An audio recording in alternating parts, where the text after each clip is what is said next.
İndi bir balaca Azərbaycan iqtisadiyyatı sizinlə müzakirə etmək istərdim. Bu birinci ilimizdir ki, dövlət xərcləri artmayıbdır. Prosiklikdir iqtisadiyyatımız.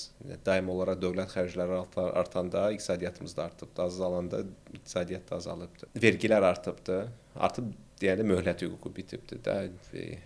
Yenə də qəbullanmalıyıq ki, çox da yüksək deyil gəlir vergiləri. Avropa ölkələri ilə müqayisədə. Bilmirəm niyə görə biz Avropa ölkələri ilə özümüzü müqayisə edirik. O da maraqlı sualdır.